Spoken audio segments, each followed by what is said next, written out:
Hello everyone. तो C S problem sheet में आज हम अगला प्रॉब्लम देखेंगे जो कि मैथमेटिक्स सेक्शन से है, कॉमन डिवाइजर्स।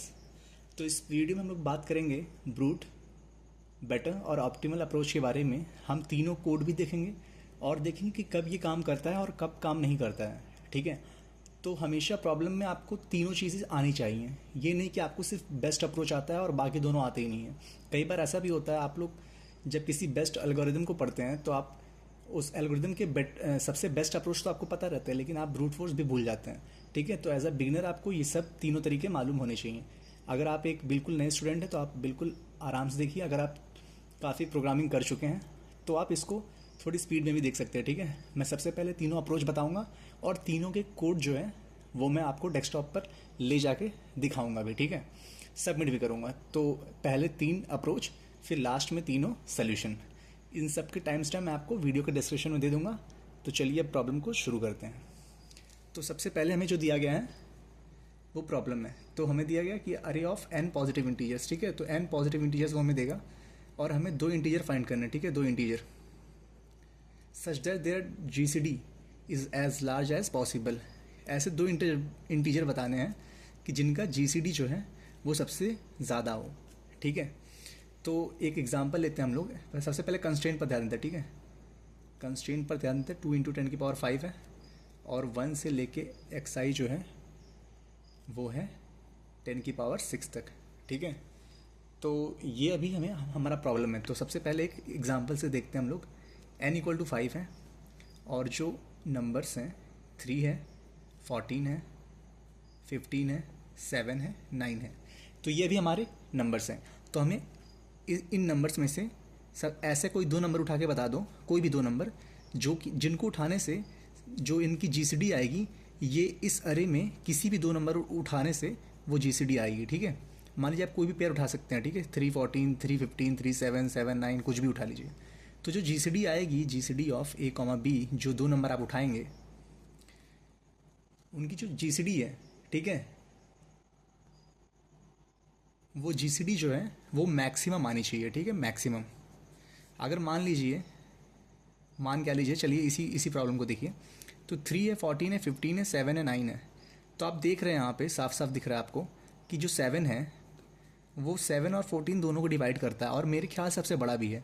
यहाँ पे 3 और 9 भी हैं, तो इसका GCD तो 3 आ जाएगा। लेकिन अगर हम इन दोनों पेयर को लें, ठीक है, तो यहाँ पे 7 जो है 14 और 7 का मैक्सिमम कितना आ रहा है, 7 आ रहा है। ठीक है, तो यहाँ पे 7 आंसर हो जाएगा। आपको ये दोनों पेयर नहीं बताने हैं, आपको बस ये मैक्सिमम GCD बतानी है। ठीक है, तो अगर अगर एक जो बिगनर है वो इस प्रॉब्लम को सोचे तो वो कैसे सोच सकता है। ठीक है, तो पहला अप्रोच देखिए जी।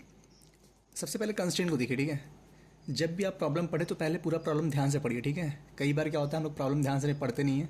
दूसरा, हम लोग कंस्ट्रेंट देखते नहीं है। कई बार आपने ऐसा भी देखा होगा कि n इक्वल टू 100 है और आप बहुत ही खतरनाक सोल्यूशन सोचने चले गए हैं। ठीक है, फिर आपने देखा ये तो n इक्वल टू 100 था, तो आपको 2 फॉर लूप में हो जाता। तो ऐसा भी होता है, तो इसीलिए कंस्ट्रेंट ध्यान देखिए।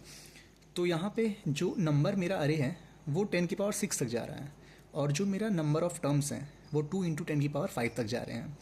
तो अगर एक बिगनर सोचे कि यार नंबर जो है वो 10 की पावर 6 तो जा ही रहा है, तो एक काम करता हूँ ना, मैं इन नंबर्स को मान लेता हूँ एक पल के लिए GCD। ठीक है, मान लेता हूँ इन नंबर्स को एक पल के लिए GCD कि चलो मेरा एक बार GCD 1 है, एक बार GCD 2 है, एक बार GCD 3 है। ठीक है, तो ऐसे करके मैं एक फॉर लूप चलाऊँगा। ठीक है, for loop for int i equal to 1, i less than equal to 10 की पावर 6, क्योंकि मैक्सिमम 10 की पावर 6 नंबर्स हैं, और i प्लस प्लस। ठीक है, और अब मैं अरे के 2 इंटू 10 की पावर 5 नंबर्स पे आइट्रेट करके देखता हूँ। ठीक है, for int j equal to 0, j less than n। n क्या है, मेरे अरे का साइज होगा। ठीक है, जो वो देगा अभी, j प्लस प्लस। ठीक है, तो ये अरे का साइज हो गया। तो मैं एक बार चेक करके देख लेता हूँ, इफ़ ARR अरे का j जो है अगर वो मॉडुलस है मेरे i से, ठीक है, मैंने जो अभी डिवाइज़र मान रखा है अगर, तो यहाँ पे c प्लस प्लस कर दो। ठीक है, और ये c नाम का वेरिएबल हमने कहाँ बना रखा है, हमने इस फॉर लूप के बाद बनाया इंट c इक्वल टू 0। ठीक है, तो अब क्या होगा, अब अगर if c greater than equal to 2, ठीक है, तो ये क्या बता रहा है एक्चुअली, आपने अभी माना कि चलो हम मान लेते हैं ना, इस रेंज में सबको एक बार जीसीडी मान लेते हैं कि चलो एक बार 1 जीसीडी है, तो अब 1 जीसीडी मान लिया है, तो इस मानने को आपको सिद्ध भी तो करना होगा ना। तो हमने चेक किया है कि अरे के जितने एलिमेंट हैं उसमें से अगर 2 एलिमेंट, अगर कोई भी 2 एलिमेंट भी मेरे इस जिस माने हुए जीसीडी से अगर डिवाइड हो जाता है, यानी कि वो क्या कर रहा है, वो इस नंबर को डिवाइड कर रहा है, तो वो एक प्रोबेबल आंसर तो बन गया, ठीक है। तो इसीलिए मैं यहाँ पे सी प्लस प्लस कर रहा हूँ। सी प्लस प्लस मतलब क्या, कि यहाँ पे कितने नंबर्स हैं जो मेरे इस जीसीडी माने हुए जीसीडी से डिवाइड हो रहे हैं। तो यहाँ पे तो सी अगर ग्रेटर देन इक्वल टू 2 हुआ, यानी कि कम से कम 2 नंबर तो हैं। तो अगर 2 नंबर हैं तो मैं यहाँ पे answer equal to maximum of answer कर दूंगा, ठीक है, इस आंसर को। और ये क्या था मेरा जीसीडी जिसको मैंने माना हुआ था आई, ठीक है, और अब ये बंद, ठीक है। तो ये इतना हो गया। तो इसको अब एक बार ड्राई रन करते हैं इस पे, ठीक है, इस वाले पे 3, 14, 15, 7, 9 इसको ड्राई रन करते हैं, ठीक है। तो पहले i इक्वल टू 1 है, ठीक है, मैंने मान लिया कि 1 जीसीडी है, ठीक है। तो अब चेक करो j इक्वल टू 0 से इस साइड पे चेक करो, ठीक है। ARRJ का जो है, ARRJ यहाँ पे क्या है, 3 है। 3 क्या i यानी कि 1 से डिविजिबल है, हाँ है। 14 फिर अगला फॉर लूप आएगा यहाँ पे j, अगला ये 14 क्या 1 से डिविजिबल है, हाँ है। 15 भी है, 7 भी है, 9 भी है। तो यहाँ पे मेरा c क्या हो जाएगा, 5 हो जाएगा वैल्यू, पाँचों लोग को डिवाइड कर रहा है। तो c greater than equal to 2 यानी कि 5 ग्रेटर देन इक्वल टू 2 है, हाँ है। तो यानी कि मेरा जो i है जो यहाँ पे 1 है, ये एक प्रोबेबल आंसर बन गया है, ठीक है। तो यहाँ पे आंसर क्या हो जाएगा अभी 1। ऐसे ही अगली बार आएगा, ऐसे ही अब 2 के लिए करते हैं। मान ली अब ये i प्लस प्लस होगा तो 2 होगा। अब मैंने मान लिया है कि 2 जीसीडी है। अगर 2 जीसीडी है तो इनमें से कम 2 लोग 2 से डिवाइड होने चाहिए, तभी तो जीसीडी बनेगा। जीसीडी है ही क्या, ग्रेटेस्ट कॉमन डिवाइज़र, यानी कि जो कॉमनली डिवाइड कर रहा हो दोनों को, ठीक है, और वो ग्रेटेस्ट भी हो। तो अगर आप बोलेंगे कि नहीं भाई ऐसे थोड़ी होता है, मान लीजिए 4 और 8 हैं, तो कल को यहाँ पे 2 आया, ठीक है, कल को यहाँ पे 2 आया, इसने 2 बोला कि यार 2 जो है 4 को भी डिवाइड करता है अरे के, और 2 जो है 8 को भी डिवाइड करता है अरे के। तो जीसीडी 2 तो नहीं है, लेकिन यार मैंने इसलिए तो पूरा मान रखा है ना, 1 से लेकर 10⁻6 तक। तो कल तो 2 के बाद 4 भी तो आएगा, और 4 इसको डिवाइड करेगा, 4 इसको भी डिवाइड करेगा, और यही तो मैंने आंसर और मैक्सिमम आई लेके रखा हुआ है, ठीक है। इसीलिए बार बार आंसर से मैक्सिमम ले रहा हूँ। तो ऐसे करते करते जब यहाँ पे 7 आ जाएगा, ठीक है, मैं मान लेता हूँ 7, तब क्या होगा, यहाँ पे 14 से डिवाइड कर देगा वो, और 7 को डिवाइड कर देगा, तो c greater than equal to 2 हो जाएगा।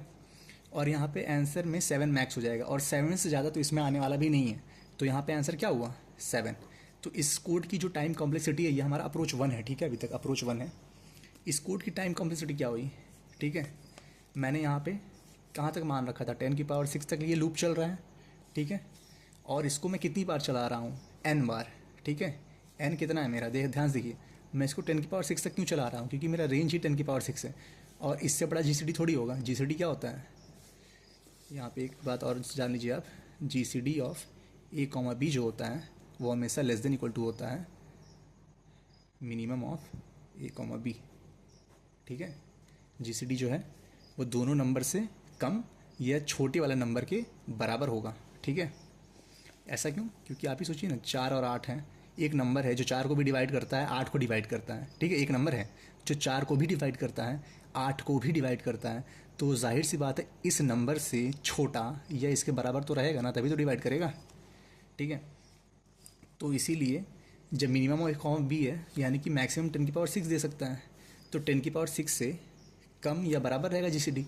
तो मैंने पूरी मान ली, पूरी मान के तो यहाँ पे क्या होगा, ये फॉर लूप 10⁻6 तक चलता है, और फिर इसको n बार, ठीक है, n कितना जा सकता है मैक्सिमम, 2 × 10⁻5, तो 10⁻6 × 10⁻5 इक्वल टू 10⁻11, जो कि है स्लो, ठीक है, यानी कि ये देगा TLE। इसको मैं आपको कोड में दिखा भी दूंगा, ठीक है, TLE ला के, ठीक है। तो ऐसा मतलब कुछ कमाल बात नहीं है, मतलब TLE आना ही चाहिए, तो वही आना भी चाहिए, आपको देखना भी चाहिए कि हाँ TLE आ भी रहा है कि नहीं, ठीक है। तो अप्रोच 1, तो इसको थोड़ा ऑप्टिमाइज़ करते हैं, ठीक है, इसको थोड़ा ऑप्टिमाइज़ करते हैं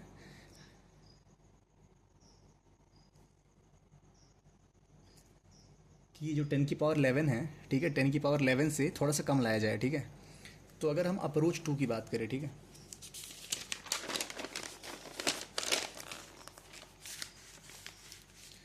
तो यहाँ पे सेकंड अप्रोच लिख देता हूँ मैं, ठीक है। कंस्ट्रेंट फिर से लिख देता हूँ, 2 से less than equal to n है, 2 इंटू 10 की पावर 5 है, 1 से less than equal to x i है, लेस देन इक्वल टू 10 की पावर 6 है। अब दूसरी बार जो थोड़ा सा जिसने थोड़ी प्रोग्रामिंग कर रखी हो, ठीक है, अब वो सोच रहा कि यार ये तो टीएल ही दे ही देगा, तो मैं क्या करूँ कुछ नया, भाई मैं तो एक्सपीरियंस प्रोग्रामर हूँ। तो वो सोचेगा कि यार एक काम करता हूँ, 10 की पावर 6 तक तो नंबर जा ही रहे हैं, और मैंने कहीं सीखा था, मैंने कहीं तो सीखा था कि स्क्वायर रूट n में जो है एक नंबर n के डिवाइजर्स निकाल सकते हैं हम लोग, ठीक है, मैंने कहीं सीखा था। तो सोचो एक काम करते हैं, मैं ना जो ये नंबर्स दिए हैं n, इनके ना इस डिवाइसेस निकाल लेता हूँ, ठीक है, और इनको मैप में स्टोर कर देता हूँ। फॉर एग्ज़ाम्पल उसने सोचा जैसे कि जो हमारा टेस्ट केस था, ठीक है, 3, 14, 15, 7, 9, ठीक है, तो मैं एक फॉर लूप चलाऊँगा i इक्वल टू 0 से जितने मेरे नंबर्स है, ठीक है, अरे में कितने नंबर्स है, 5 हैं, ठीक है, i लेस देन n, ठीक है, अरे में नंबर्स, ठीक है, इन अरे पे जाके इनके डिवाइसेस निकाल लेता हूँ, ठीक है। तो फॉर j इक्वल टू 1 से ही लीजिए, सारे डिवाइस निकालने हैं, j into j less than equal to n, n नहीं यहाँ पे एक्चुअली वी आई होगा, ARRI, यानी कि ये जो 3 है ऐसे करके 14 का ऐसे 15 का सबका डिवाइज़र ऐसे निकाल लेता हूँ, ठीक है, J++। तो उसने ये वाला कहीं सीखा हुआ था, ठीक है, कि चलो यार मुझे स्क्वायर रूट तो आता है, तो उसने स्क्वायर रूट से निकालने का सोचा कि सारे डिवाइज़र निकाल के ना मैं इसको मैप में डाल देता हूँ, ठीक है। अनऑर्डर्ड मैप एक बना लेता हूँ ऊपर से, अनऑर्डर्ड मैप, और इसमें मैं क्या करूँगा, एक इंटीजर रखूँगा LL मतलब लॉन्ग लॉन्ग, और यहाँ पे एक मतलब ऐसे ही LL comma LL just presence check करने के लिए, ठीक है, M। तो अब ये क्या करेगा, तो जब भी आप इसका डिवाइज़र निकालेंगे, 3 का क्या आएगा, 1 और 3, 3 का डिवाइज़र कौन है, 1 और 3, तो मैप में क्या स्टोर होगा, तो मैप में स्टोर होगा M1 पे कि एक बार आया है और 3 एक बार आया है, ठीक है। मैप क्या स्टोर करेगा कि जो डिवाइजर्स हैं वो कितनी बार आए हैं, ठीक है, जैसे कि 3 पे बारी में एक बार आएगा और 3 एक बार आएगा। ऐसे 14 का जब होगा तो 14 का क्या होगा, एक बार आएगा, ठीक है, यानी कि 2 हो गए, 2 14 को डिवाइड करता है तो 2 भी एक बार आ जाएगा, 3 डिवाइड नहीं करता, 4 डिवाइड नहीं करता, 5 नहीं करता, 6 नहीं करता, 7 करता है, तो 7 आ जाएगा एक बार, ठीक है। 8, 9, 10, 11, 12, 13, 14 आ जाएगा एक बार, ठीक है। तो मेरा मैप कुछ ऐसा दिखेगा, ठीक है, 1 2 बार है, 3 एक बार है, ऐसे ऐसे करके। ऐसे फिर 15 का आएगा तो 15 में यहाँ पे क्या हो जाएगा, 3 हो जाएगा, क्योंकि 1 भी 15 को डिवाइड करता है और 3 भी 15 को डिवाइड करता है, तो यहाँ पे 2 हो जाएगा। और फिर 7 भी करता है तो 7 के जगह पे 2 हो जाएगा, और तो नहीं करता है, 7 को 1 भी करता है तो यहाँ पे 4 हो जाएगा, 15 को 5 भी करता है तो 5 की जगह पे 1 हो जाएगा, ठीक है। और 15 को कौन करता है, 15 को कौन करता है, 1, 3, 5 और 15 ना, यही तो करते हैं, ठीक है। तो यहाँ पे 15 भी 1 हो जाएगा, तो यहाँ पे 7 की बारी में 2 हो जाएंगे और 9 की बारी में फिर से यहाँ पे 3 हो जाएगा, ठीक है। 3 भी तो डिवाइड करता है 9 को और 9 खुद डिवाइड करता है 9 को, तो ऐसे करके क्या हो जाएगा, ये 4 क्या बता रहा है, ये मैप का 1 पे 4 क्या बता रहा है कि ये जो आपके अरे में नंबर्स है ना, इनको इन नंबर्स में से 4 नंबर्स को 1 डिवाइड करता है। इन अरे में जो नंबर हैं इन नंबर्स में से 4 नंबर को 1 डिवाइड करता है, ठीक है, सॉरी 5 होंगे, पाँचों को 1 डिवाइड करता है ना, ठीक है, तो 5 होंगे। और जैसे कि यहाँ पे देखिए 7 को इन अरे में से 2 लोगों को 7 डिवाइड करता है, ठीक है, तो वो कौन है, एक 7 है, एक 14 है। ऐसे करके आप देखिएगा 14 को सिर्फ 1 ही डिवाइड करता है, ऐसे ऐसे ऐसे, ठीक है। तो ये एक मैप बनेगा और आपका अब आप क्या करेंगे, इस मैप को आइट्रेट करेंगे, ठीक है, और आप देखेंगे कि किस में फ्रीक्वेंसी 2 से ज़्यादा है, ठीक है। जैसे 5 में फ्रीक्वेंसी 2 से ज़्यादा, ठीक है, तो ये एक पॉसिबल आंसर है। इसमें 3 की फ्रीक्वेंसी 2 से ज़्यादा है, यानी कि 3 बार है ना, तो 2 से ज़्यादा यानी कि 3 लोग को डिवाइड करती है, तो ये एक पॉसिबल आंसर है। ये पॉसिबल आंसर नहीं है क्योंकि इसमें एक ही है। 7 में देखिए 2 हैं तो ये पॉसिबल आंसर है, 14 में 1 है, 5 में 1 है, 15 में 1 है, 9 में 1 है, तो ये लोग पॉसिबल आंसर नहीं है। क्यों? क्योंकि सिर्फ एक ही नंबर को डिवाइड करें, मुझे 2 चाहिए। तो सबसे मैक्सिमम पीछे चलिए देखिए, पीछे तो सबसे मैक्सिमम कौन है जिसको जो 2 लोगों को डिवाइड कर रहा है, वो 7 है। ठीक है, तो इस तरीके से आप एक और आंसर आपको मिल जाएगा। ठीक है, 7 एक बार फिर से इस अप्रोच से। ठीक है, तो इसकी टाइम कॉम्प्लेक्सिटी क्या होगी? ये देखिए, ये n बार चल रहा है, n क्या था हमारा अरे का साइज। ठीक है, तो टाइम कॉम्प्लेक्सिटी यहाँ पे क्या होगी? टाइम कॉम्प्लेक्सिटी होगी 2 इंटू 10⁵ इंटू ये कितनी बार चला? ये स्क्वायर रूट n टाइम्स चल रहा है। ठीक है, अब यहाँ पे n क्या है? स्क्वायर रूट n का मतलब यहाँ पे x square root AI actually समझ लीजिए, क्योंकि अरे के जो एलिमेंट है उतनी टाइम चल रहा है ना, है कि नहीं? 2 इंटू 10⁻⁴ AI मैक्सिमम क्या हो सकता है? AI मैक्सिमम क्या हो सकता है? 10⁶। तो वर्स्ट केस में ये कितना चला? 2 इंटू 10⁵ इतनी बार। अगर मान लीजिए हर number 10⁶ dot dot dot dot dot 10⁶ कितनी बार हो? ये 2 इंटू 10⁵ बार हो। ठीक है, तो क्या करेंगे हम लोग ऐसे वर्स्ट केस में? तो इसकी टाइम वेलोसिटी क्या हो जाएगी? रूट अंडर 10⁶ 10⁻³ निकली, तो 5 और 3 कितना हुआ? 8। 2 इंटू 10⁸ ये आ रही है इसकी टाइम कॉम्प्लेक्सिटी। ठीक है, तो हमने क्या किया? हमने 10⁻11 से 10⁸ तो आए। ठीक है, थोड़ा सा बेटर हुआ, थोड़ा सा और बढ़िया करते हैं। ठीक है, तो ये सेकेंड अप्रोच हुआ हमारा। ठीक है, ये थोड़ा एक्सपीरियंस बंदा था, उसने ऐसे किया। ठीक है, अब जो थोड़ा और जो मतलब उसने और थोड़ी प्रोग्रामिंग कर रखी है, ठीक है, उसने थोड़ा और दिमाग लगाया। ठीक है, अब वो उसने थर्ड अप्रोच कैसे सोचा कि यार इतना सब कुछ करना ही क्यों है, एक काम करता हूँ मैं थोड़ा सा यहाँ पे चेंज करता हूँ थर्ड अप्रोच में। ठीक है, तो थर्ड अप्रोच यहाँ पे अब करते हैं, फिर से मैं कंस्ट्रेंट लिखूँगा।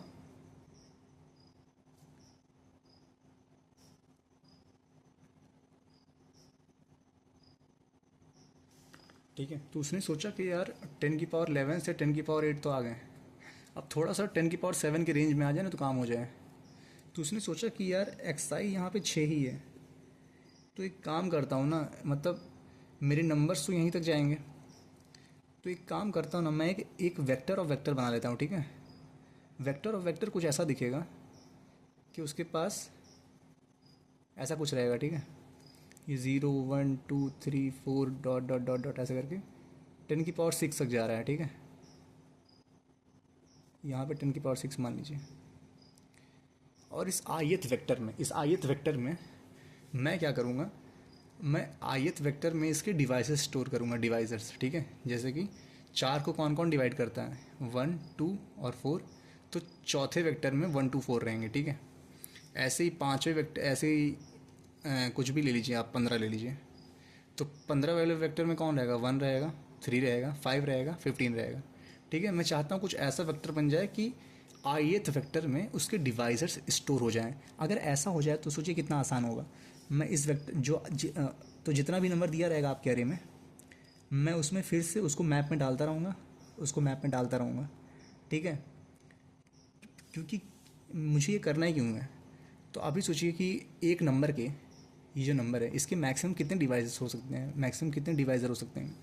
तो आप अगर थोड़ा सा गूगल कीजिएगा तो आपको पता चलेगा कि 10⁶ के रेंज में मैक्सिमम किसी नंबर्स के 240 डिवाइज़र हो सकते हैं। ठीक है, और वो भी नंबर है 720 ठीक है, यानी कि ये जो मैट्रिक्स है ये मैक्सिमम किसी कुछ नंबर्स के लिए, ये भी याद रखिए, ये तो वर्स्ट केस है ना, और वर्स्ट केस थोड़ी, मतलब ये तो कुछ नंबर्स के लिए आएगी इतनी रेंज में। तो वो नंबर्स कैसे दिखेंगे? वो नंबर्स यहाँ कहीं होंगे बाद में, और उनकी ये वाली लेंथ जो होगी, ये वाली, वो 240 मैक्सिमम तक जाएगी। ठीक है, तो मैंने सोचा कि यार ऐसा कुछ कर दूं, और फिर जब ये बन जाएगा तो फिर मैं क्या करूँगा? मैं अपने अरे के एलिमेंट्स पे आइट्रेट करूँगा और बोलूँगा अच्छा, जैसे कि यहाँ पे 3 14 है, 3 14 15 7 9, तो यहाँ पे 3 का बना लेता हूँ, 1 3, 14 का यहाँ पे बना लेता हूँ, 1 2 7 14, 15 का यहाँ पे है, 9 का चाहिए ना, ठीक है, तो 9 का यहाँ बना लेता हूँ। ठीक है, 1 3 और 9 हो गया ना सबका? हाँ हाँ, तो फिर अब ऐसे ये मैं पहले बना लूँगा। ठीक है, अब इसको बनाने के बाद मैं यहाँ पे आइट्रेट करूँगा, ठीक है, कि ये इधर आया 3, ठीक है, 3 पे कौन है, 1 और 3 है, फिर वही मैप में डाल दूंगा, 1 एक बार आया, 3 एक बार आया, और फिर 14 के पास जाऊंगा, फिर वही मैप में डाल दूंगा और फिर से वही चीज़ करूंगा कि कौन 2 बार से ज़्यादा आया है, ठीक है। तो इस अप्रोच में प्रॉब्लम क्या है, अगर आप इस अप्रोच को लिखेंगे तो ये वाली हमने, अगर आप सीव ने सीखा होगा सीव, तो उसमें हम लोग इसको करते थे, ठीक है, i=1 से i<=n, i++ ऐसे कर देंगे, और फिर फॉर इंट j=i×2, या फिर आप j=i ही ले लीजिए, j<=n, j++। अभी यहाँ पे n क्या है, n को मैं पहले से ही 10⁶ मार्क कर दूंगा, ठीक है, 10⁶, तो j++ कर दूंगा, और उसके बाद क्या करूँगा, ये जो डिवाइजर्स नाम का अरे है, इसको मैं डिवाइजर डिव कर देता हूँ, ठीक है, डिवाइज़र के j में, क्योंकि j ही तो मल्टीपल है ना, यहाँ पे मान लीजिए 2 होगा, जब 2 होगा तो ये j क्या होगा, 4 होगा, 6 होगा, 8 होगा, 9 होगा, तो इन्हीं सब में तो जाके मुझे 2 भरना है, ठीक है।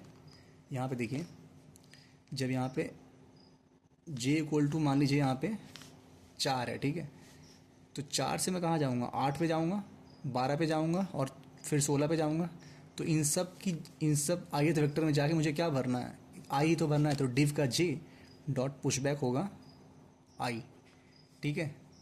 तो ये करने से ये वाला वेक्टर बन जाएगा, ठीक है।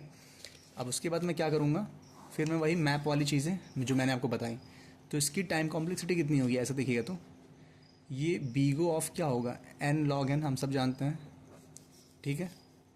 और वहाँ जो मैप में हुआ,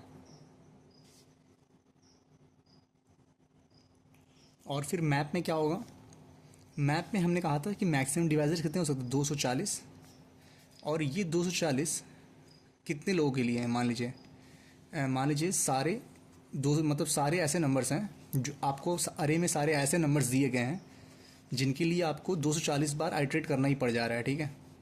तो क्या होगा, 240 इंटू 2 × 10⁵ इतने नंबर्स थे ना ये, तो इंटू 2 × 10⁵, तो ये क्या हो रहा है, ये अगर आप इस टर्म को अभी छोड़ दें तो ये क्या हो रहा है, 2 दूनी 4, ठीक है, 480 इंटू 10⁵, यानी कि 4.8, अगर 100 से डिवाइड कर दें और 100 से इंटू कर दें तो यहाँ पे 10⁷ आ रहा है, ठीक है। तो ये 4.8 इंटू 10⁷ है, और ये n यहाँ पे क्या है, 10⁶ है, तो आप 10⁶ log 10⁶ करेंगे यहाँ पे, तो ये 1.9 इंटू 10⁷ समथिंग आएगा, ठीक है।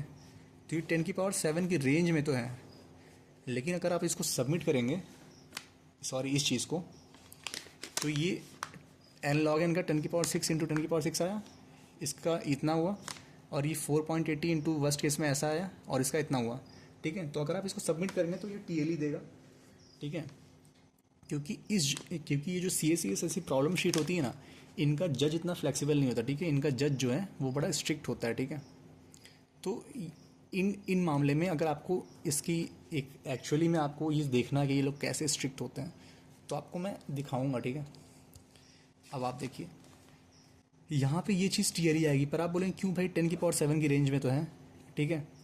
लेकिन अगर आप देख रहे हैं यहाँ पे 1.9 इंटू 10⁷ है, यहाँ पे 4.8 इंटू 10⁷ है, ठीक है। जस्ट 10⁷ में नहीं है, जस्ट 10⁷ में नहीं है, ठीक है। हालांकि कई बार ये चल जाता है, लेकिन इस बार ये नहीं चल रहा है, ठीक है। तो इसमें आप ऐसा ना सोचिए कि आपका सोल्यूशन गलत है, एक्चुअली जज पे ये डिपेंड करता है, ठीक है। यहाँ पे जज स्ट्रिक्ट है। अब आप देखिए क्यों हो रहा है, देखिए अब आप अगर इसी कोड को, ठीक है, इस कोड को अगर आप सबमिट करेंगे ना, ठीक है, तो आपको वो TLE देगा। लेकिन अगर मैं इसी चीज़ को ऐसे लिखूँ ना, for int i=1, i<=n, i++, for int j=i, j<=n, j++, और यहाँ पे div i dot pushback j। देखिए यहाँ पे मैंने j यानी कि jth वेक्टर में मैं i को पुश कर रहा था, यहाँ पे मैं ith वेक्टर में jth को पुश कर रहा हूँ, ठीक है। तो अगर आप ऐसे देखेंगे थियोरेटिकली टाइम कॉम्प्लेक्सिटी, तो वो दोनों में एन लॉग एन, और इसमें भी तो एन लॉग एन ही है, ठीक है। इसमें भी एन लॉग एन, इसमें भी एन लॉग एन। तो आप बोलेंगे नहीं नहीं, इसमें तो ये वाला फैक्टर भी तो है, इसलिए इसमें टीएलई आ रहा है। तो ऐसा नहीं है। अगर आप इस चीज़ को ना भी करें, अगर आप मैप ना लगाएं इस क्वेश्चन में और सिर्फ ये वाला पार्ट लिख ही देना, तो भी आपका टीएलई दे रहा है, ठीक है। तो मैं ये आपको क्यों बता रहा हूँ कि ये बकवास कर रहा, टाइम पास कर रहा, क्यों कर रहा है? क्योंकि आप ये सोल्यूशन लिखेंगे, आप में से कुछ लोग ये सोल्यूशन लिखेंगे और ये गलत आएगा, और आप लोग होंगे परेशान कि ये चल क्यों नहीं रहा भाई, ये क्यों चल जा रहा है, ठीक है। तो मैं आपको बस ये बताना चाहता हूँ कि जज कहीं कहीं स्ट्रिक्ट होता है। आप इसी कोड के लिए जो आपकी theoretically time complexity n log n आ रही है, वो ज़रूरी नहीं कि दोनों बार में चल जाए, ठीक है। एक में चल रही है, एक में नहीं चल रही है, तो ये वो अपने हिसाब से देखता है, ठीक है। वो बस आपके दिए हुए कोड को चलाएगा और उस हिसाब से वो बस टाइम चेक करता है कि इतने टाइम में पास हो रहा है कि नहीं। और जब मैंने इसका आंसर जानने की कोशिश की, ठीक है, तो मैंने गूगल किया, जीपीटी को दिया, ठीक है। तो उसने कहा था कि उसने मुझे, मतलब उसने जो कहा मैं वो भी आपको बता रहा हूँ। उसने कहा यार जो ये जो जे है ना, ये आप बार बार एक्सेस कर रहे हैं, ठीक है। तो जे क्या है, यहाँ पे बार बार बदल रहा है, ठीक है। तो उसने कहा जो कैचे में मेरी यूज़ होती है, जो जस्ट अभी आप यूज़ कर रहे हैं, ठीक है। जब आप मान लीजिए इस वाले में क्या हो रहा है, आप आई में जे को पुश कर रहे हैं, ठीक है। आई कांस्टेंट है, ith वेक्टर, और जे में आई में ही आप बार बार इसमें पुश कर रहे हो, तो इसका जो टाइम है ना, ये फास्ट होता है, ठीक है। और इसमें क्या, आप बार बार जे को बदल बदल के डाल रहे हो, ठीक है। ये जस्ट उसका कहना है, ठीक है, ऐसा कोई ज़रूरी नहीं है, लेकिन ये थोड़ा सा मतलब समझने के लिए मैं आपको बस बता रहा हूँ, ठीक है। कि ये जो जे वेक्टर में बार बार बदल के, क्योंकि आप ही सोचिए ना, दोनों तो एन लॉग एन है, दोनों तो एन लॉग एन है, मैं इसकी बात ही नहीं कर रहा हूँ, इसको आप कुछ मत करिए। आप बस सोल्यूशन में सी आउट 1 कर दीजिए और इस कोड को चलाइए और इस कोड को चलाइए ये चल जाएगा और ये टीएलई देगा, ठीक है। तो मैं बस इसलिए आपको बता रहा हूँ। तो लेकिन इस वाले का हम लोग करेंगे क्या? इस वाले का कोई काम थोड़ी है। हमको तो ith वेक्टर में ith के डिवाइजर चाहिए थे। ये क्या कर रहा है, ये कोड तो ith वेक्टर में आई के मल्टीपल सेव कर रहा है ना, तो इसमें तो बहुत ज़्यादा वो हो जाएगा, ठीक है। अगर हम ith वेक्टर में 0 1 2 3 4 5 6 इसके मल्टीपल सेव करने पे आ सके तो कितना आ जाएगा, 10⁻⁶/n, मतलब 10⁻⁶/5 आ जाएगा। इतने नंबर्स आएंगे। इसमें कितने आएंगे, इसमें भी बहुत सारे नंबर्स आ जाएंगे, ठीक है, 10⁻⁶/4। तो हमें ये वाला नहीं करना था, हमें तो ith वेक्टर में आई वाला चाहिए था, ठीक है, जिसमें मैक्सिमम 240 आते हैं डिवाइजर्स। तो इसलिए ये वाला प्रॉब्लम जो है ये यहाँ पे फेल हो जाता है, ठीक है। तो ये थर्ड अप्रोच एक्चुअली बेटर है उन पीछे पीछे वालों से, ठीक है, लेकिन इस वाले में फेल कर जा रहा है, ठीक है। तो अब जो एकदम बेस्ट अप्रोच है वो मैं आपको बताऊंगा, चौथा, ठीक है, एकदम मतलब सबसे बढ़िया वाला। तो इस वाले में हम लोग फिर से कंस्ट्रेंट लिखेंगे।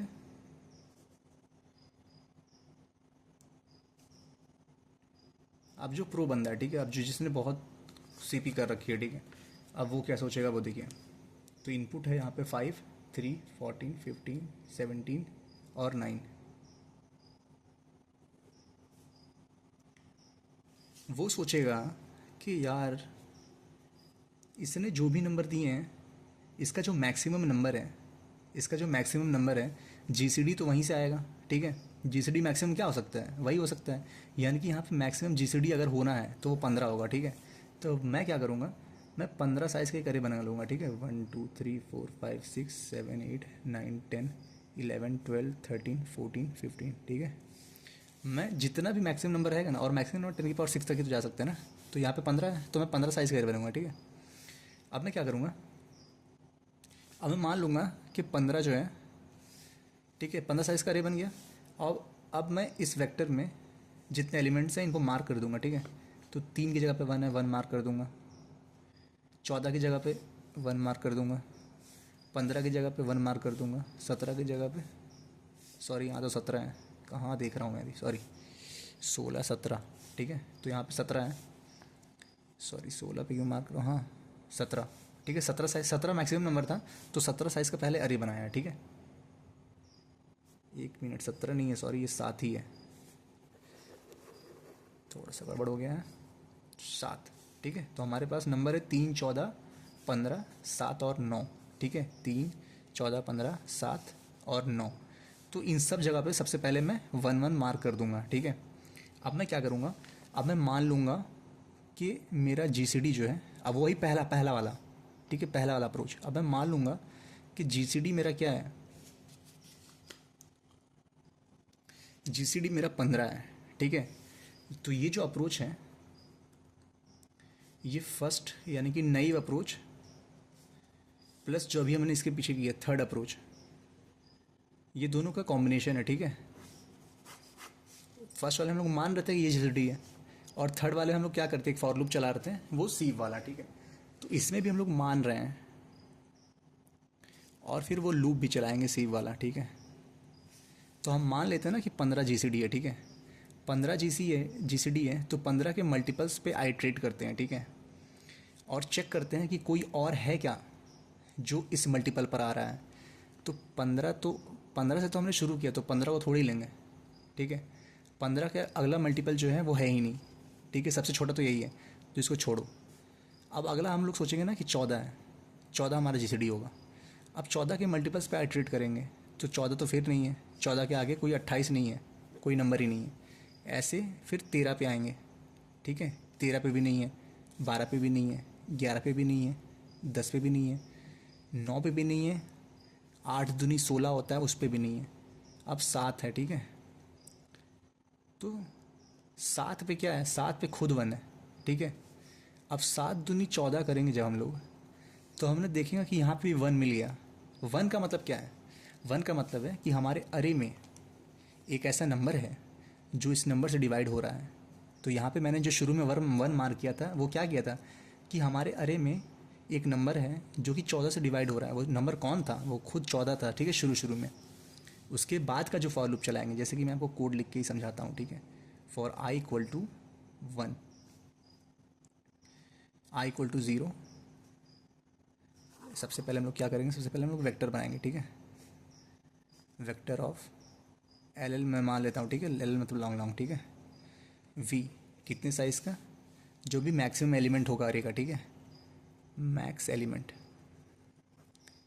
तो यही वो अरे था, ठीक है। अब मैं एक फॉर लूप चलाऊँगा i इक्वल टू 0 से i लेस देन n तक, i प्लस प्लस, और जो ARRI में होगा, ARRI में कोई नंबर होगा, उसके V में 1 मार्क कर दूंगा, ठीक है। ये क्या बताएगा कि इसका मल्टीपल है, ठीक है। यानी कि मेरे आपके जो अरे हैं, यानी कि मेरा ये जो वेक्टर है जो मैंने बनाया है, इसमें अगर कोई वैल्यू 1 है, इसका मतलब है कि आपके वेक्टर से उसका कोई मल्टीपल है मेरे में, ठीक है। जो कि अभी मैं इस नंबर को ही मार्क कर देता हूँ। अब मैं अगला फॉर लूप पर चलाऊँगा फिर से, ठीक है। For int i equal to max, ठीक है, i less than equal to 1, i greater than equal to 1, ठीक है। ज़्यादा से ज़्यादा क्या होगा, सबसे पहले या तो मैक्स होगा या तो कम से कम 1 होगा। i माइनस माइनस मैं इसको पीछे करता जाऊँगा, ठीक है। उसके बाद क्या करूँगा, for int i equal to, int नहीं, आप यहाँ पे लॉन्ग ले लीजिएगा, ठीक है, हमेशा लॉन्ग ले लीजिएगा। i equal to j equal to, अब मैं इसके मल्टीपल्स पे आइट्रेट करूँगा, तो j इक्वल टू i होगा, j less than equal to max होगा, और j plus equal to i होगा, ठीक है। तो इसके अंदर मैं आऊँगा तो चेक करूँगा कि क्या आपके v में v का मल, कि इफ़ v का मल्टीपल क्या 1 है, अगर 1 है तो c प्लस प्लस कर दीजिए, ठीक है। और अगर if c greater than equal to 2 है तो रिटर्न कर दीजिए अभी i, ठीक है, रिटर्न i, यही आपका आंसर होगा, ठीक है। तो इसमें हम लोग क्या समझे अभी देखिए, सबसे पहले हमने माना कि चलो 15 आंसर है, ठीक है। 15 क्यों माना हमने, क्योंकि यही मैक्स एलिमेंट था। तो यहाँ पे i इक्वल टू 15 होगा, और फिर 15 के मल्टीपल्स पे चलेंगे, ठीक है। तो 15 का i जो क्या है, i j equal to i है, यानी कि खुद 15। तो 15 पे क्या है, अभी v का मल 1 है, ठीक है, यानी कि एक मल्टीपल तो मिल गया मुझे आपके मतलब सॉरी, मैं अपने मल्टीपल चल रहा हूँ और आपके अरे में देख रहा हूँ, ठीक है। तो एक मल्टीपल तो मिल गया c प्लस प्लस। अब 15 दूनी 30 तो है नहीं, 14 भी नहीं है, 13 पे भी नहीं है, 14 पे भी एक ही आएगा। अब आप 7 पे करेंगे, जब ये मैक्स 15 से 7 पे आ जाएगा तो आप फिर 7 के मल्टीपल पे आइट्रेट करेंगे, ठीक है। 7 एक 7, तो 7 पहले यहाँ पे आएगा तो पूछेगा वी का मल 1 है, वो बोलेगा हाँ भाई 7 7 एज अ डिवाइज़र मेरे पास एक मल्टीपल है 7 का, ठीक है। तो मैंने कहा अच्छा मल्टीपल है, हाँ है, तो सी प्लस प्लस हुआ, 7 दूनी 14। अच्छा भाई 14 का भी कोई मल्टीपल है क्या तुम्हारे पास, तो बोलेगा हाँ भाई 14 का भी है मेरे पास, तो 14 का भी मल्टीपल मिल जाएगा, सी प्लस प्लस हो जाएगा। और जैसे ही ये सी 2 के पार हुआ, और वही मेरा आंसर होगा। कि आप इतनी गारंटी कैसे दे सकते हो ये आंसर होगा, क्योंकि आप ही सोचिए मैं पीछे से आगे चलो, ठीक है। आई इक्वल टू मैक्स से आई ग्रेटर देन इक्वल टू 1 और आई माइनस माइनस हो रहा है, ठीक है। तो अगर ये यही तो आंसर होगा ना। इसके बाद अगर कब कहीं c equal to 2, c greater than equal to 2 आया तो वो तो पॉसिबल आंसर होता ना हमारा, क्योंकि मैं उल्टा चल रहा हूँ, मैं तो मैक्स से शुरू कर रहा हूँ ना। तो जो भी पहला नंबर जिसका 2 मल्टीपल आ गया वही तो मेरा आंसर होगा ना, वही तो जीसीडी होगा। जैसे यहाँ पे 7 था, 7 का 2 मल्टीपल 7 एंड 14 आ गया, तो 7 ही तो यहाँ पे आंसर होगा और 7 ही होना चाहिए। तो इसीलिए यहाँ पे हम लोग देखा कि हमने सबसे पहले जो मैक्स एलिमेंट है उसको माना, ठीक है। यहाँ पे थोड़ी सी हमने समय बचाया, ठीक है, कि हमेशा 10 की पावर 6 ले देते हैं, इस बार जो मैक्सिमम एलिमेंट देगा वही लेंगे, ठीक है। और उस एलिमेंट पे आइट्रेट करते रहेंगे, ठीक है। तो अगर जो भी एलिमेंट होगा इस अरे में, ठीक है, हम लोग क्या कर रहे हैं, हम लोग अपना मन मौजी कर रहे हैं, ठीक है। याद रखिएगा यहाँ पे हम कभी कहीं भी एन नहीं लिखा हुआ है, ठीक है। बस हमने अरे का यूज़ कहाँ किया, हमने अरे का जितने एलिमेंट्स हैं उनका यूज़ सिर्फ कहाँ किया है, उनको अपने एलिमेंट को मार करने में किया है, ठीक है। कि इस के मतलब 7 से डिवाइड होने वाले मेरे पास एक नंबर है जो कि वो खुद हैं, 14 से डिवाइड होने वाले एक नंबर है जो कि वो खुद हैं। उसके बाद हमने क्या किया, हमने एक मैक्स एलिमेंट को आंसर मान के उसके मल्टीपल पर आइट्रेट किया, ठीक है। ये हम इंडिपेंडेंटली कर रहे हैं। और फिर हमने चेक किया कि क्या इसका मल्टीपल हमारे पास है, तो बोलता हाँ भाई है, 14 है हमारे पास, 15 का है। तो जिसका भी 2 मल्टीपल आ गया वही हमारा आंसर हो जाएगा, ठीक है। मैं आशा करता हूँ ये वाला आपको समझ में आया होगा। तो इसकी कॉम्प्लेक्सिटी क्या हुई, ठीक है। तो इसकी कॉम्प्लेक्सिटी कितनी हो गई, ये लूप कितना बार चल रहा है बाहर वाला, ठीक है। ये तो आपका ओ ऑफ एन ही होगा, ठीक है, यानी कि नंबर ऑफ एलिमेंट्स वाला। इसके साथ प्लस हुआ, ठीक है, प्लस होगा। ये कितने बार चल रहा है, max n, max of n, तो लेते हैं ना, छोड़िए 10 की पावर 6 लेते हैं। और ये आपका कितना बार चल रहा है, फिर से वही एन लॉग एन, ठीक है। ये वाला तो कम ही चल रहा है ना। वर्स्ट केस में क्या होगा, वर्स्ट केस में क्या होगा आपको, यहाँ पे 1 1 1 1 और मतलब 10 की 2 इंटू 10 की पावर 5 एलिमेंट्स रहेंगे, सबके पास 1 होगा और इसके पास 10 की पावर 6 होगा, ठीक है। तो आपको 10 की पावर 6 से लूप चलाना पड़ेगा और जीसीडी तो 1 ही होना है, ठीक है। तो ये लूप पूरा चलेगा, ये वाला लूप पूरा चलेगा। तो ऐसे में आपका कितना होगा, तो यहाँ पे 10 की पावर 6 लॉग 10 की पावर 6 यानी कि n लॉग n, ठीक है। ये वाला यहाँ पे n जो है वो नंबर ऑफ़ एलिमेंट्स है, यहाँ पे n जो है वो ith एलिमेंट की रेंज है, ठीक है। तो 10 की पावर 6 लॉग 10 की पावर 6। अब देखिए यही तो वहाँ पे टीएरी दे रहता है और यहाँ पे देखिए चल रहा है। ये वाला भी तो वर्स्ट केस में पिछले जैसा ही तो होगा ना। तो इसका क्या होगा 1.9 इंटू 10 की पावर 7, और ये जो है ये चल जाएगा, ठीक है। तो अब मैं इसका कोड आपको यहाँ पे करके दिखाऊंगा और फिर तो चलिए सीधे सीधे चलिए कोडिंग करते हैं, ठीक है। तीनों अप्रोच। तो हम लोग अब कोड को देखते हैं, ठीक है। तो ये सबसे पहला ब्रूट फोर्स कोड है, ठीक है। तो हमने उस टाइम यहाँ पे 10 की पावर 6 से चलाया था, याद है ना। तो अब हम यहाँ पे थोड़ी सी स्मार्टनेस भी अगर दिखाते हैं, ठीक है। अगर मैक्स एलिमेंट से भी चला दें, ठीक है, तो भी इसकी कम्प्लेक्सिटी उतनी जाने वाली है, क्योंकि ये 10 की पावर 6 जाएगा और ये 10 की पावर 5 तक हम लोग चेक कर रहे हैं, ठीक है। तो ये उतना ही जाने वाला है। तो यहाँ पे क्या होगा, जो टाइम कॉम्प्लेक्सिटी है वो 10 की पावर 11 तक तो चली जाएगी। तो यहाँ पे टीएलई आना चाहिए, ठीक है। तो इस कोड को देखिए, यहाँ पे जो मैंने सबमिट किया था, तो आप यहाँ सकते हैं एक्सेप्टेड एक्सेप्टेड है और यहाँ पे टीएलई आ रहा है, ठीक है। तो ये होना चाहिए था और ये हो रहा है, ठीक है। और अब चलिए दूसरे कोड की तरफ चलते हैं, ठीक है। ये ब्रूट था, तो बेटर की तरफ चलते हैं।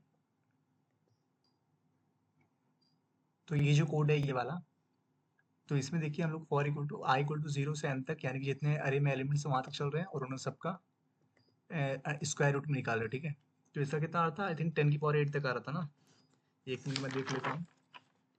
हाँ, इसकी 10⁸ तक आ रही थी, ठीक है। इससे पहले 10⁻11 और ये 10⁸8। तो इसका भी जो सॉरी, इसका जो सोल्यूशन है ये भी टीएलई आनी चाहिए। तो यहाँ पे आप देख सकते हैं कि जब मैंने इसे सबमिट किया तो ये एक्सेप्टेड आ रही थी और बीच बीच में टीएलई आ रही थी, ठीक है। तो ये जो सोल्यूशन है यहाँ पे, हम हर एलिमेंट के लिए उसका स्क्वायर रूट में डिवाइसेस निकाल रहे हैं, ठीक है, जो कि होता है आई और एन बाई आई, ठीक है। उसको मैप में स्टोर कर रहे थे और फिर उससे हम लोग क्या कर रहे थे यहाँ पे, ये मैं आपको लिख लिख के नहीं दिखा रहा हूँ ताकि आपका टाइम थोड़ा बचे, ठीक है।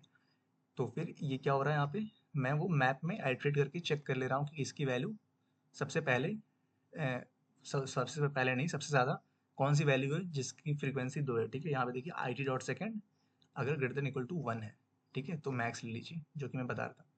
तो ये सेकंड अप्रोच हो गया जो कि बेटर था, जो कि टीएलई देना चाहिए था। अब मैं थर्ड अप्रोच की तरफ करता हूँ, जिसमें जो मैंने आपको बताया था, जिसमें टीएलई आ रहा था, ठीक है। तो आप यहाँ पे देख सकते हैं मैंने इतने सारे सबमिशंस किए, ठीक है। इसमें कितने सारे जानबूझ के गलत टीएलई आया हुआ, ठीक है, ताकि हमें पता चले कि हमारा कौन सा कोड काम कर रहा है, कब काम करता है। कई बार हमें टाइम कॉम्प्लेक्सिटी के बारे में जानकारी नहीं होती, आप अभी भी बहुत लोग होते हैं, ठीक है। तो फिर यहाँ पे अगर हम तीसरे कोड पर चले, तो फिर ये देखिए, ये रहा वो तीसरा कोड, ठीक है, जो कि मैंने कहा था वेक्टर वेक्टर बनाया था एन साइज का, और यहाँ पे एन क्या है, 10⁶ था, ठीक है। यहाँ पे 10⁶ था ये वाला। और फिर मैंने क्या किया था, यहाँ पे मैप में बस उनकी टेस्ट ली थी, ठीक है। तो यहाँ पे मैंने देखा कि यार ये तो सब लोग टीएलई आ रहे हैं, ठीक है। सब कैसे टीएलई आ सकते हैं, आप ही सोचिए। जो टेस्ट केस है यहाँ पे, हाँ, ये जो टेस्ट केस है ये तो थोड़ा सा ही है ना, ये तो थोड़ा सा ही है, यानी कि n = 5 तक है। तो इसमें नीचे का जो मैप है वो तो O ऑफ n तक तो जाएगा ही नहीं, 240 × n। यानी कि प्रॉब्लम किस में थी, प्रॉब्लम इस वाले में है, इस वाले पार्ट में है, ठीक है।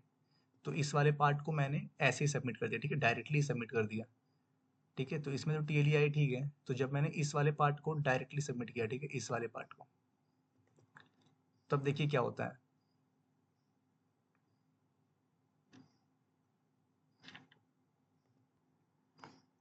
यहाँ पे देखिए, तो मैंने यहाँ पे क्या किया, मैंने वही चीज़ की है, ठीक है, डिवाइजर ऑफ एन, और बस मैंने ये लूप चलाया है, ठीक है। div ऑफ जे, यानी कि बार बार जो मल्टीपल है उसमें उसके डिवाइसेस स्टोर हो, ठीक है, इस मल्टीपल पे डिवाइजर। और यहाँ पे जानबूझ के सी आउट आंसर 1 कर दिया, ठीक है। तो नॉर्मली क्या आना चाहिए, रॉन्ग आंसर, लेकिन यहाँ पे देखिए क्या आ रहा है, टीएलई आ रहा है, यानी कि इसी लूप में गड़बड़ है। ये लूप जो है, जो कि एन लॉग एन है एक्चुअली में, ये ज़्यादा टाइम ले रहा है, ठीक है। तो फिर इसको, अब आप सोचेंगे कि यार ये लूप में गड़बड़ नहीं है, ठीक है। तो मैं अगर आप ऐसा सोच रहे हैं तो देखिए, इसी लूप को मैं अगर आई की जगह जे कर दूं, जे की जगह आई कर दूं, तो फिर थ्योरेटिकली जो है टाइम कॉम्प्लेक्सिटी तो उतनी आनी चाहिए, जो कि मैं करके दिखाता हूँ, ठीक है। यहाँ पे जे आई है, देख रहे हैं यहाँ पे टाइम लिमिट एक्सीडेड है। अभी मैं ये वाला सोल्यूशन खोलता हूँ।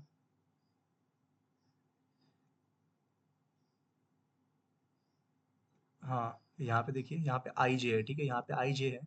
देखिए हर जगह रॉन्ग आंसर आ रहा है, ठीक है, टीएलई नहीं आ रहा है, रॉन्ग आंसर आ रहा है। तो रॉन्ग आंसर तो उसमें भी आना चाहिए था ना, क्योंकि मैं तो दोनों में सी आउट 1 कर रहा हूँ। तो यहाँ पे आपको पता चलता है कि एनालॉग एंड सोल्यूशन भी फेल हो जाता है, ठीक है, कई बार जब जज स्ट्रिक्ट होते हैं, ठीक है, जो कि ये सब प्लेटफॉर्म है।